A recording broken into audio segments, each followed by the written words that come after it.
Alhamdulillah Rabbil Alamin.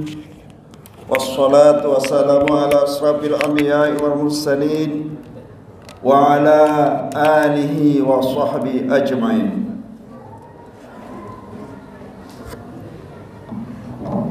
Syukur alhamdulillah, sama-sama kita panjatkan kehadirat Allah Subhanahu wa taala atas kudrah dan iradahnya lah, maka kita telah dapat berkumpul bersama-sama di tempat mulia ini dan telah sama-sama melaksanakan salat Isya secara berjamaah.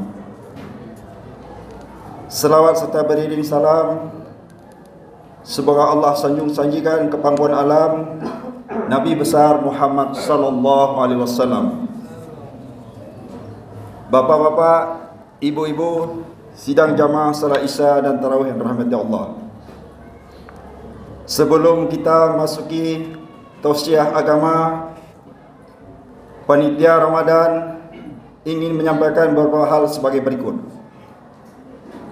Sedekah Ramadan malam keempat tanggal 5 April 2022 berjumlah Rp700.000.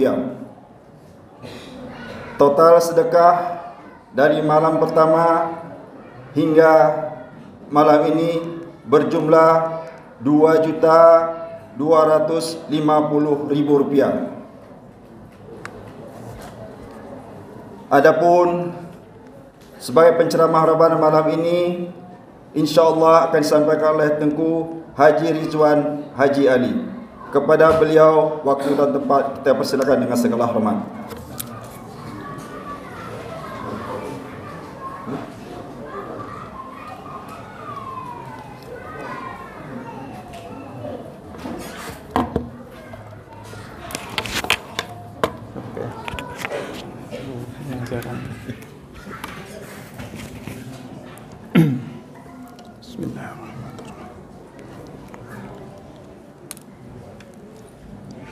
Assalamualaikum warahmatullahi wabarakatuh.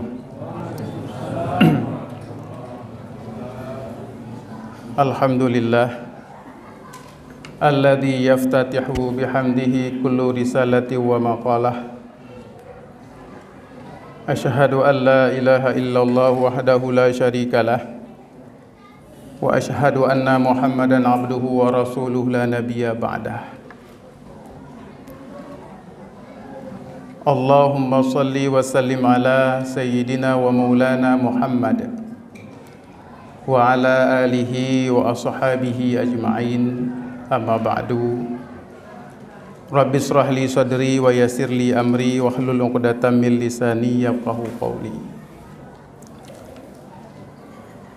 Hadirin sidang jamaah yang berbahagia, marilah kita bersyukur kepada Allah Subhanahu wa taala karena pada malam yang mulia dan berbahagia ini, fi hadhihi lailatis syahri syarifatil mubarak, pada malam yang mulia, pada bulan yang mulia ini, kita telah diberikan kesempatan oleh Allah Subhanahu wa taala untuk sama-sama hadir di tempat yang bahagia ini dalam rangka untuk melaksanakan salat Isya secara berjamaah, dan sebentar lagi kita akan melaksanakan salat tarawih dan witir secara berjamaah.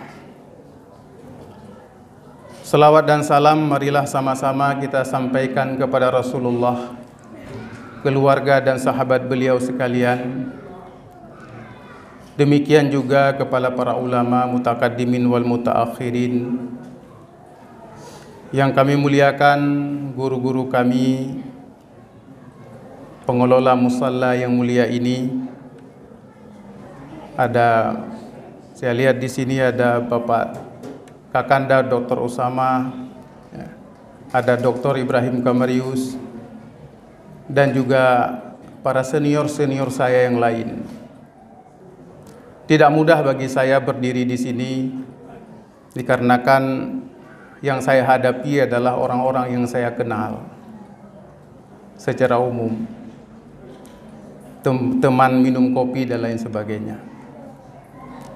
Namun dikarenakan Kanda Osama meminta saya untuk mengisi tausiah keagamaan pada malam yang berbahagia ini. Saya dengan mengucapkan insyaallah akan menyampaikan beberapa hal yang berkaitan dengan bulan suci Ramadan dan hal-hal yang membatalkan puasa. Kalau kita berbicara tentang dari perspektif fikih ya, hal-hal yang membatalkan puasa itu para ulama membagi kepada dua bentuk. Saya kira apa yang saya sampaikan ini telah kita ketahui bersama, tapi nanti kita akan masuk pada sebuah kasus yang spesifik yang akan kita bahas.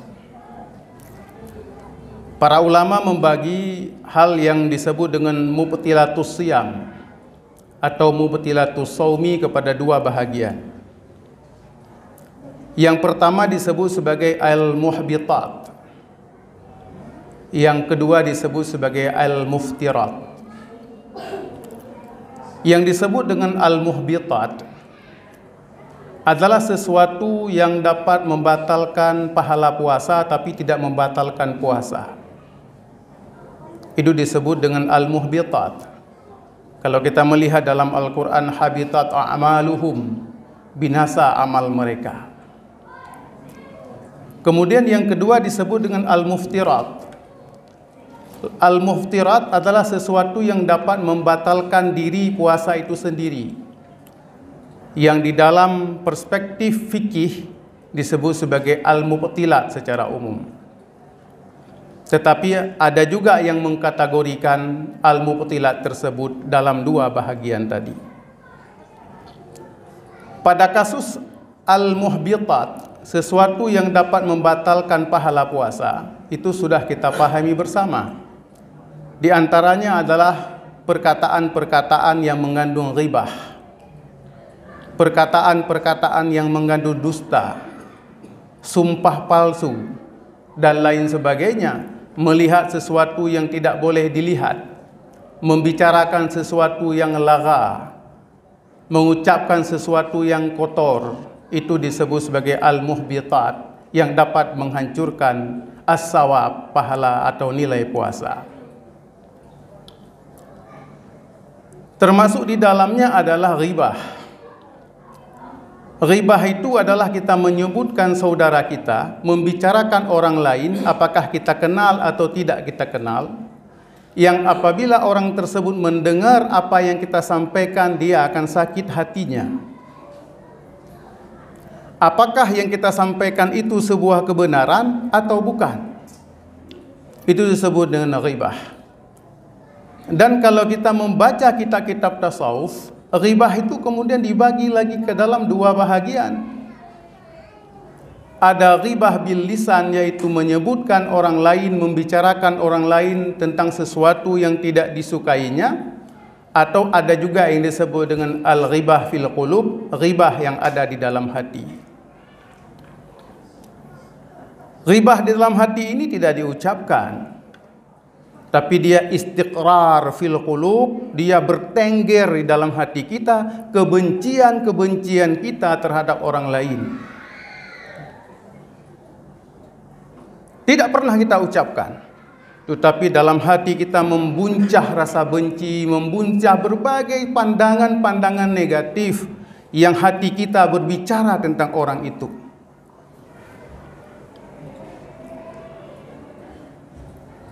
Kalau ghibah bil lisan, ghibah dengan menggunakan lisan, itu mudah kita ukur.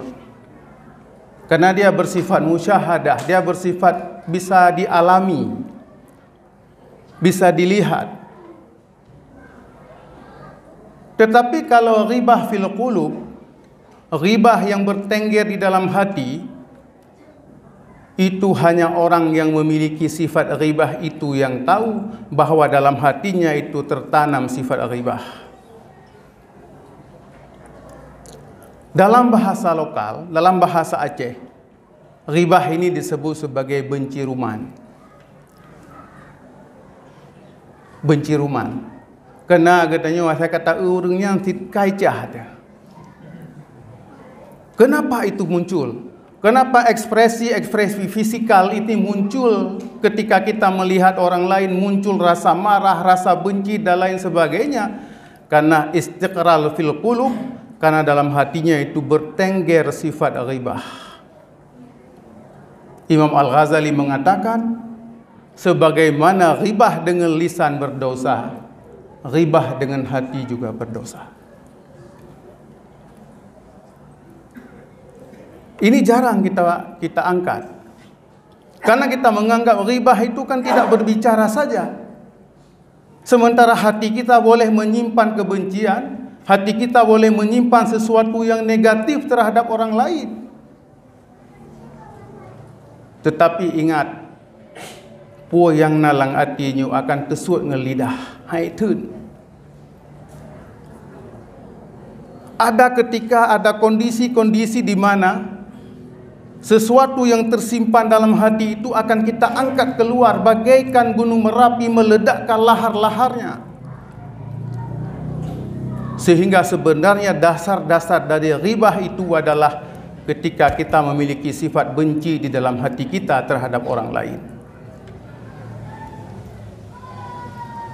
Dan apabila itu masih bertengger di dalam hati kita, istiqrar fil qulub, masih kuat kokoh terhunjam dalam hati kita, maka kita tidak akan mungkin mencapai fadilah puasa Ramadan sebagaimana yang dijanjikan oleh Rasulullah SAW dalam banyak sekali hadis-hadis beliau.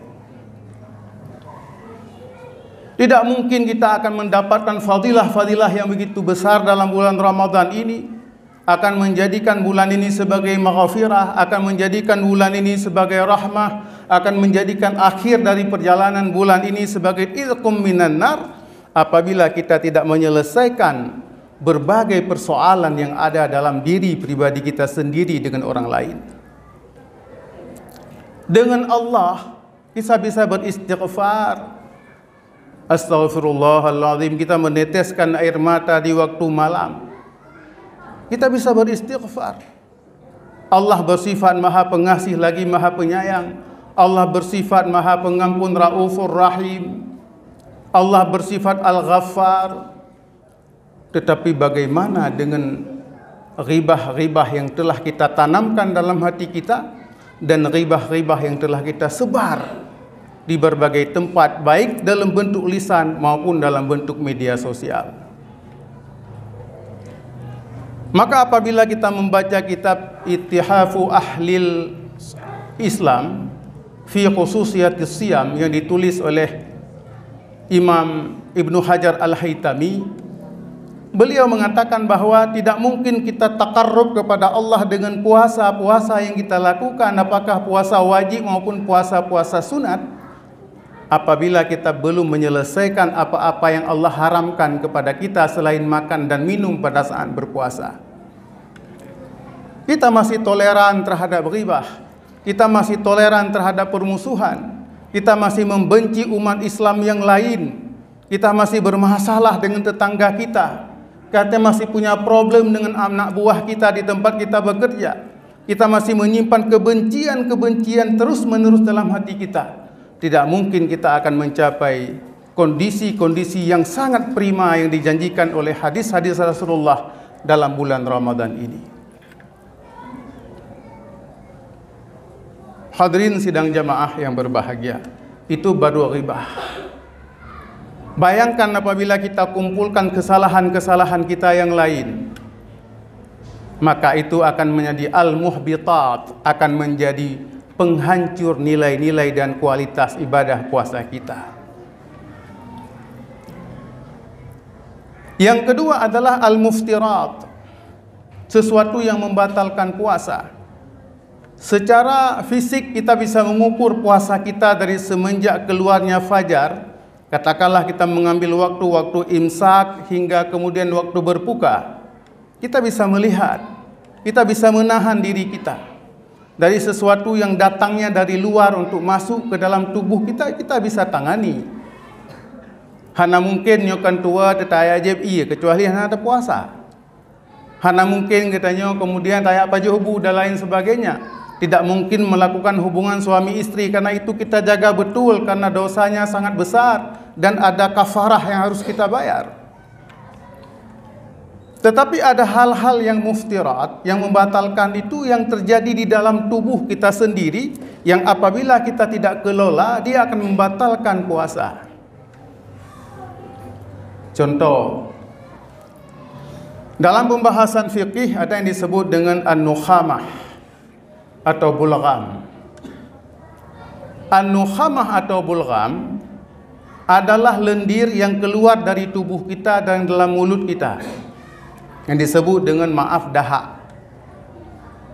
Yang genehe yang bahasa Aceh maaf. Katanya kena batuk tu. Kita memiliki ada sesuatu yang terjadi pada kita dan kemudian kita memiliki sesuatu sifat yang kemudian menyebabkan kita mengeluarkan lendir tersebut. Para ulama kemudian mengatakan hati-hati dengan sifat itu. Kenapa?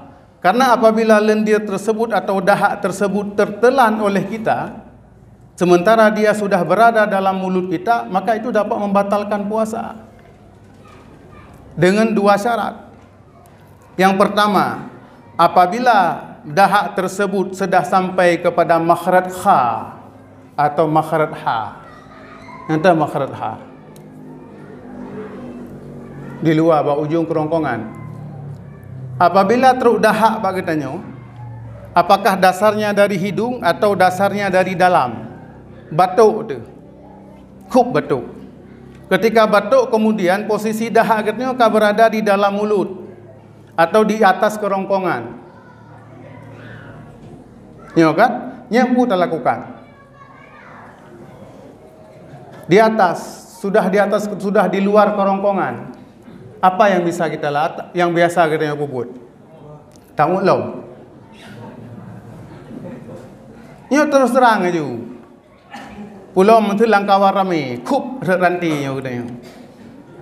Batuk kan biasa orang Aceh kan ranti. Kup batuk. Batuk kup lahir dahak.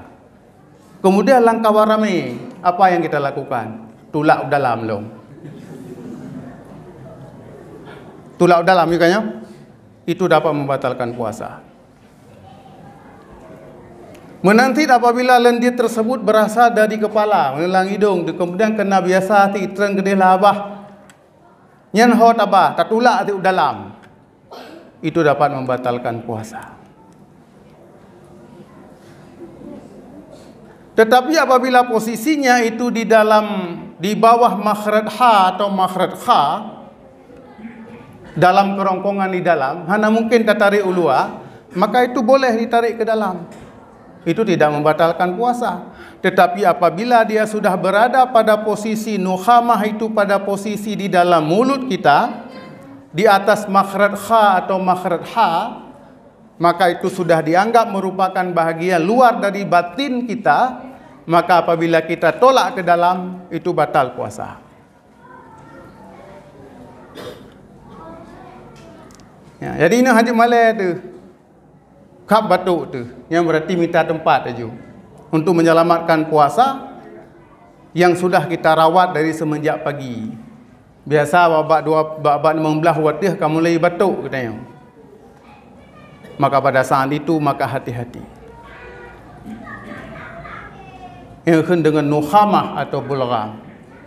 Tetapi apabila nukhamah tersebut berada dalam kerongkongan kita, hanya mungkin tasud ulua dan bukan berada di luar, kita tolak ke dalam, itu tidak jadi masalah. Itu tidak menjadi muftirat, tidak menjadi mubtilat, tidak menjadi unsur yang membatalkan puasa. Maka kaum ayah yang berbahagia, ini harus kita cermati. Sehingga dengan demikian berpuasa kita dengan dasar ilmu pengetahuan. Wa kullu man bighairi ilmi ya'malu amaluhu mardudatul la tuqbalu. Barang siapa beramal tanpa ilmu pengetahuan, maka maka amal tersebut akan menyebabkan tertolak karena tidak dasarkan oleh ilmu pengetahuan.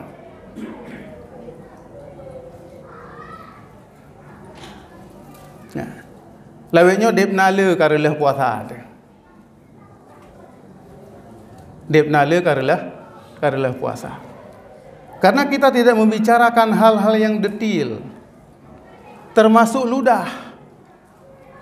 Ludah apabila ludah tersebut adalah ludah yang bersih, tidak bercampur dengan makanan dan darah yang nalangi go, taun hana pupu. Tetapi apabila kita memiliki sakit gigi, mendarah gusi dan segala macam, ludah tersebut kalau kita telan itu dapat membatalkan puasa.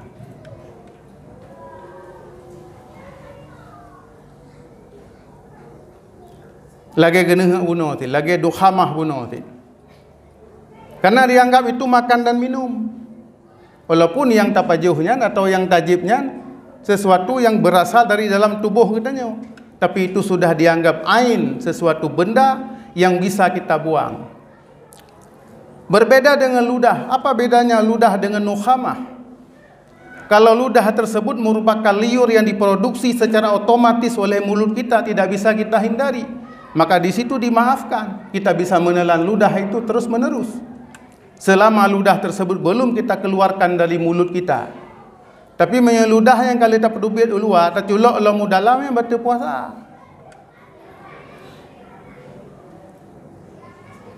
Lidah hana pupu. Masa lidah tersebut luar kemudian ta'ud dalam lidah yang hana pupu.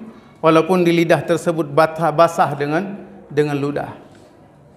Tetapi ingat, sebagaimana nukhamah, ar-rayq, ludah tersebut apabila bercampur dengan sesuatu yang ada dalam mulut kita, bercampur dengan darah, mencampur dengan makanan, sisa-sisa makanan yang nalang abah tehana tasikadigo segolom zawal, segolom tergelincir matahari, ya, kemudian pun memiliki sisa-sisa makanan dan kemudian bercampur dengan mulut kita, dengan air liur kita, maka kemudian terus menerus kita telan, itu berpotensi menyebabkan batalnya puasa kita.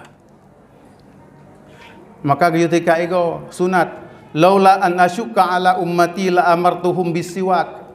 Seandainya tidak aku takutkan diwajibkan dan berat di atas umatku, kata Rasul, la amartuhum bisiwaki, sungguh aku perintahkan mereka untuk bersugi terus menerus, bersiwak, menyikat gigi.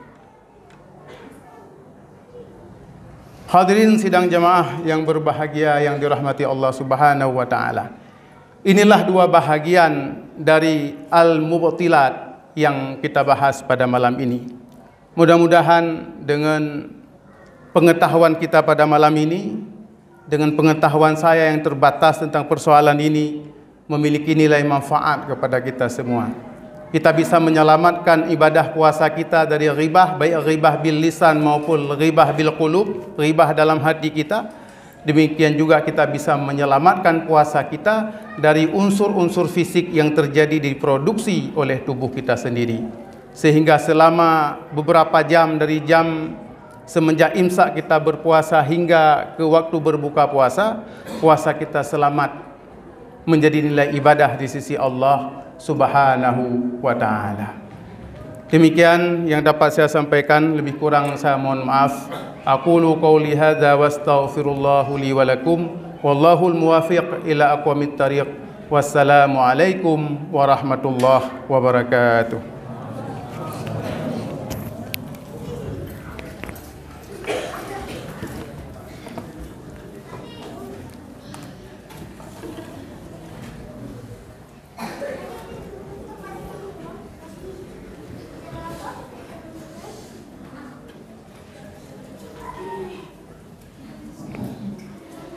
Terima kasih kita sampaikan kepada Tengku Haji Rizwan Haji Ali yang telah memberikan tausiah agama kepada kita semua.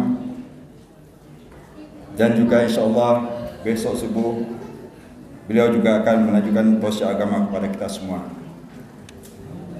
Adapun penceramah untuk malam besok insyaAllah akan disampaikan Tengku Haji Abdul Razak MA.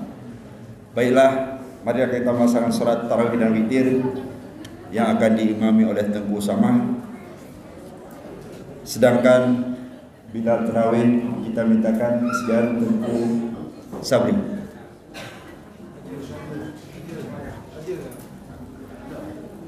Terima kasih. Assalamualaikum warahmatullahi wabarakatuh.